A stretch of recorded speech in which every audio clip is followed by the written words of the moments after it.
On January 31st, 2025, South Carolina carried out its first execution in more than a decade. Strapped to a gurney inside a quiet death chamber, 44-year-old Marian Bowman Jr. waited as the final moments of his life ticked away.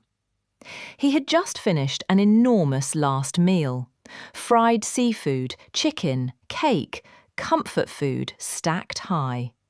And through his attorney, he was about to deliver his final words. Words that didn't confess, words that didn't beg, words that insisted, even at the very end, that the state was killing the wrong man. But those final moments only carry weight if you understand how he got there. Because this wasn't a case built on DNA or surveillance footage. It was built on witness testimony, a small debt, and a fire that was supposed to erase everything.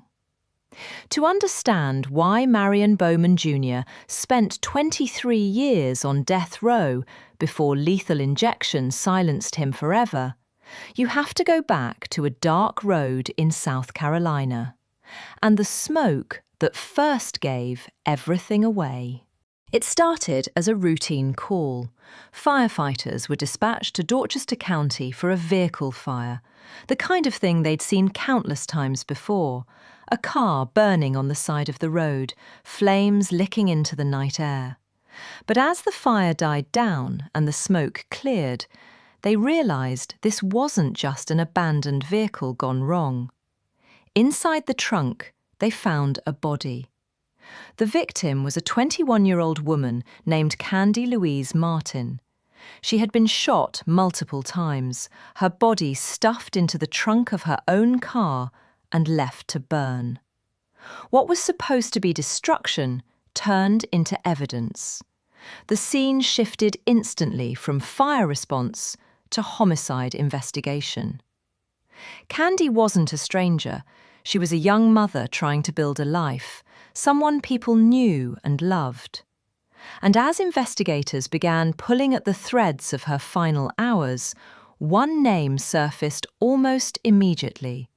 Not a random suspect, not a shadowy figure, but someone she had known for years.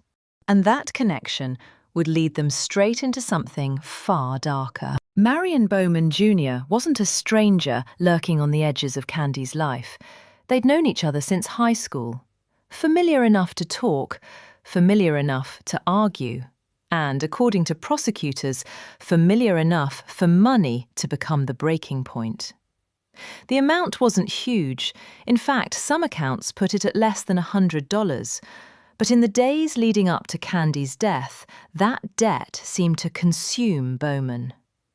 Witnesses would later say he was angry, fixated, convinced he'd been disrespected and wasn't going to let it slide. Earlier on the day Candy was killed, Bowman allegedly made a comment that would come back to haunt him. Speaking to his sister, he referenced Candy by name and the money she owed. His words weren't brushed off as a joke. They sounded like a promise.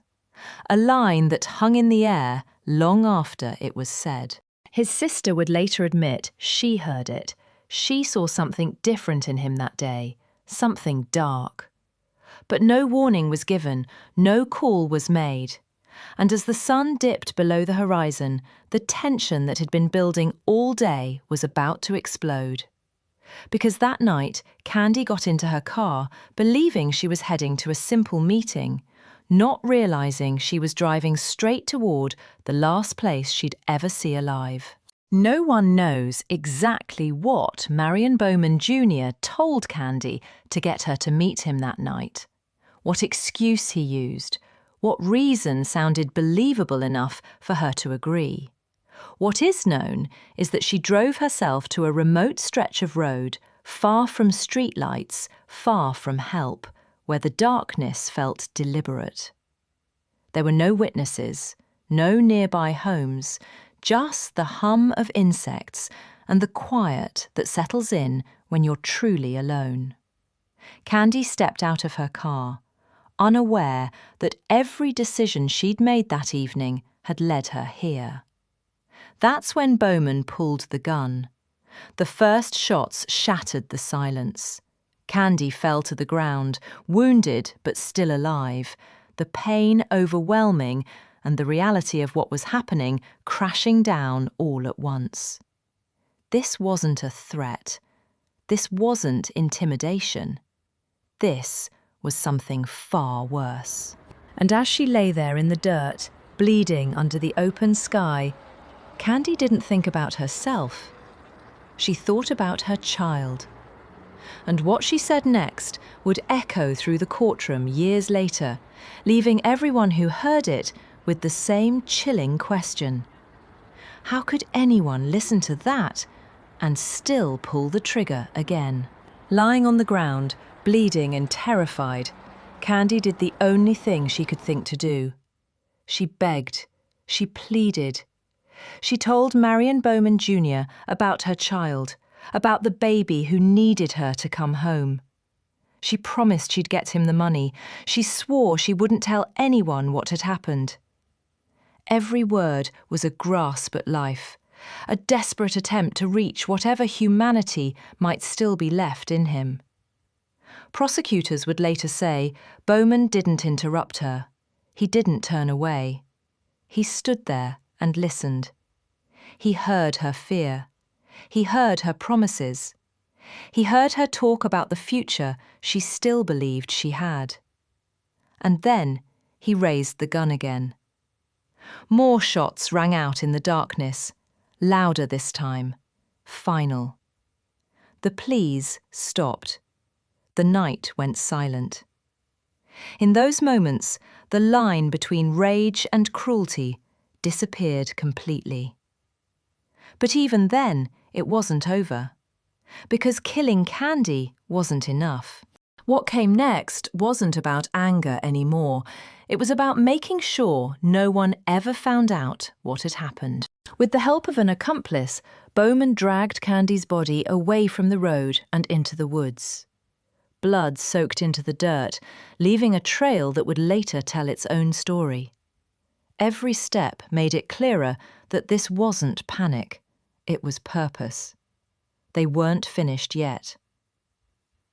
Candy's body was forced into the trunk of her own car, a final act of control that stripped away what little dignity she had left. Then came the fire, gasoline, flames. The hope that heat and smoke would erase everything, fingerprints, bullets, truth itself. The fire burned hot enough to warp metal and scorch bone. From a distance, it looked like a random car fire, nothing more. Exactly what they were counting on. But fires don't destroy everything. What they didn't realize was that the blaze would do the opposite. It would draw attention.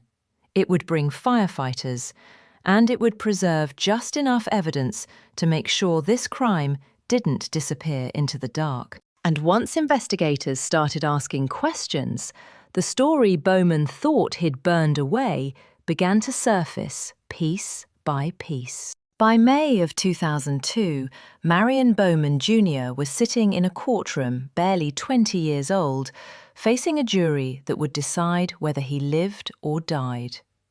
The prosecution laid out a story of planning and brutality, walking jurors step by step through the threat, the isolated location, the gunshots, and the fire meant to cover it all up. But the case didn't rest on physical evidence alone. It rested on people. Witnesses who claimed they were there. Witnesses who said they knew what happened. And every one of them had something in common. They were involved themselves. 3 key witnesses had cut deals with the state. 2 received reduced sentences. Another had unrelated charges quietly dropped. In exchange, they pointed the finger at Bowman and helped the prosecution build its timeline. The jury heard their testimony, along with the account of the threat Bowman allegedly made hours before Candy was killed. There was another moment that rarely gets talked about. Before the trial ever began, prosecutors offered Bowman a plea deal. No death sentence, no execution, just life in prison if he admitted guilt. Bowman refused. He insisted he didn't kill Candy and chose to take his chances with a jury. It was a decision that would change everything. After days of testimony, the verdict came back. Guilty. Murder. Third-degree arson. And then the sentence that silenced the courtroom. Death. But the punishment didn't come quickly. Instead, Bowman was sent somewhere far worse than an execution chamber, a place where time stretches, hope erodes, and every day feels like borrowed air. Death row. Death row isn't just about dying, it's about waiting. Waiting while days blur together, while years slip by, while you watch other men get walked down hallways they never come back from. For Marian Bowman Jr., that waiting lasted more than 23 years. During that time, his attorneys fought to keep him alive. They argued the case was built on shaky ground, pointing out that the state's star witnesses were accomplices who had every reason to protect themselves. One claim was especially troubling, a memo suggesting that one of those witnesses had privately admitted to being the actual shooter. If true, it would have changed everything. There was also the issue of race. Bowman's legal team later revealed that his own trial lawyer warned him a jury might see the case as a black man accused of killing a white woman, and that bias could decide his fate before evidence ever did. It was an unsettling admission, one that lingered over every appeal. But the courts weren't persuaded. One by one, Bowman's appeals were denied. In 2024, South Carolina restarted executions after more than a decade. When Bowman was moved into an execution watch cell, the reality finally set in. The space was barely bigger than a closet. Cameras watched him around the clock. No privacy, no escape, just the slow countdown. To survive it, Bowman turned inward. He sang hymns under his breath. He reread handwritten notes left behind by other condemned men. One message stayed with him. Don't let the prison turn you into what they say you are. He wrote poetry about regret and redemption, about the man he might have been. And then, 1 week before the state planned to end his life, something happened that stopped time. For the first time ever, Marian Bowman Jr. held his granddaughter in his arms. 7 days later, the waiting was over.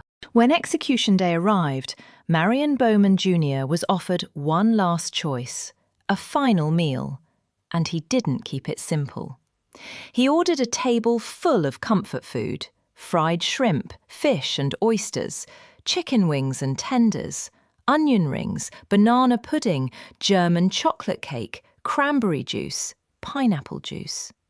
The kind of meal that tastes like home, like memory, like a world he was about to leave behind.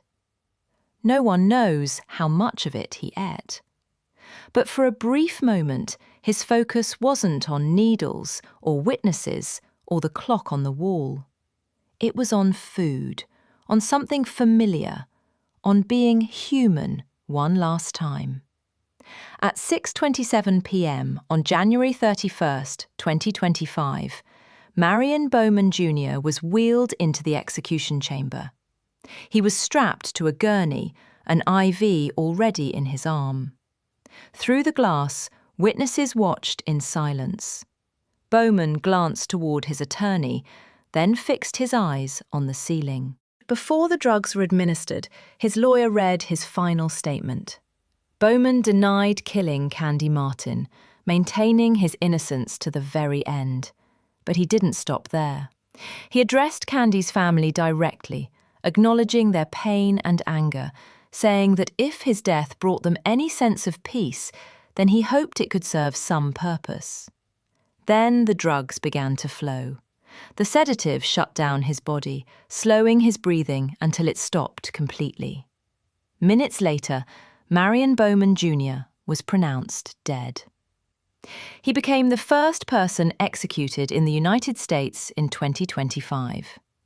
But even with the execution complete, the story wasn't finished. Because death didn't answer the question that had followed Bowman for more than 2 decades, and it never would. So who was Marian Bowman Jr.? A cold-blooded killer who shot a young mother and tried to burn away the evidence? Or a man condemned largely on the words of accomplices who had everything to gain by pointing the finger somewhere else? The courts decided one version. Bowman died, insisting on the other. What no one argues about are the facts that remain. Candy Martin never came home. Her child grew up without a mother. And Marian Bowman Jr. spent 23 years on death row before the state ended his life with a lethal injection. In his final days, he sang hymns in a tiny cell. He wrote about regret and redemption. He held his granddaughter once, knowing it would be the last time. His final meal was fried seafood and German chocolate cake. His final words denied guilt but acknowledged the pain left behind. And now, with both of them gone, the truth is frozen in time, locked somewhere between testimony, memory, and doubt. Whether justice was served or not is something each person has to decide for themselves.